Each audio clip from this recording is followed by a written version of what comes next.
Thank you for the cross, Lord.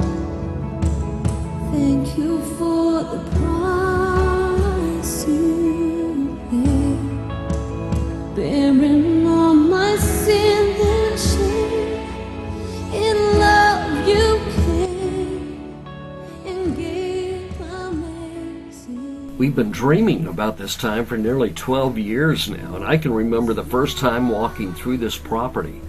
I felt like I was on an African safari, hacking my way through the thick, dense undergrowth and the towering trees. And it was kind of like a revelation opened up to me that showered down through the sunlight that was filtering through the branches. It was like God was saying, this is the place. I want you to build a place here for my name, right here. And then it was like he said, be careful not to mess up the way I've designed it. I put these trees here for a purpose. I put this lake here for a purpose. This place will be a sanctuary where many who do not now know me will come to find life. It's a dream that's coming true for many of us right in front of our very eyes. In a few weeks now, we're going to be moving onto the land that God has provided. The building's been going up for some time now, but we're building a sanctuary to meet in. However, God provided a sanctuary for us to build on. And standing tall right in front of our new building is one of the oldest known oak trees in Oklahoma. It has lived through over 200 scorching summers, 200 frozen winters, thousands of electric storms, and who knows how many tornadoes in the area. And it's even quite possible that the pioneers who were forging west in Conestoga wagons camped and found shelter right under this very tree. For me, this tree is kind of a symbol of strength and presence. No storm could take it down. Drought, flood, freezing weather, it just stood there. Arms to God and roots planted deeply in the soil of His love. And like this old oak tree, our young church has weathered many storms.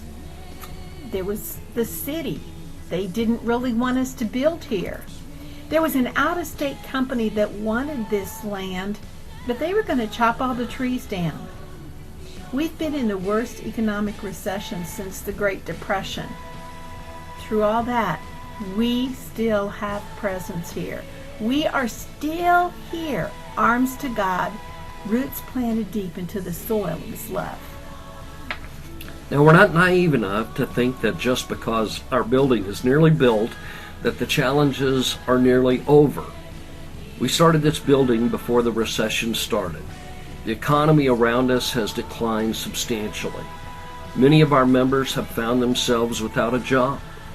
Our original cost projections were underestimated. But then we could not have foreseen that gas and oil prices would skyrocket, causing nearly every product and component of our building to increase in cost. And there's been so many miracles, though. Just like this oak tree, our vision still stands.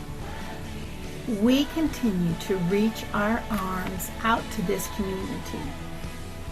10 years ago, God called us to this property. And in that time, we've witnessed the greatest attack on the homeland in our nation's history.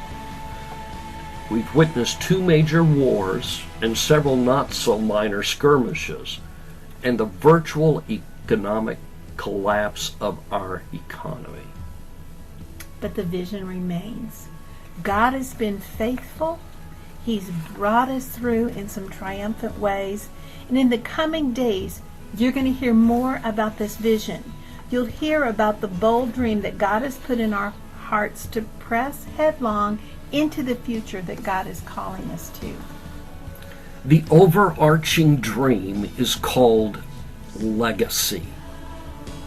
And as it unfolds, it will do so in 3 phases.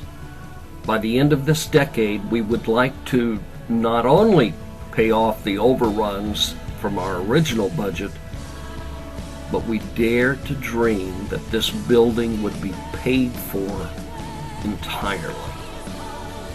Together, with God, we can do this. We can't do it on our own. And even if we could, where would there be room for God to work? Only a God-sized dream is worthy of a God-believing people. So would you join us As we join together with God to build life together?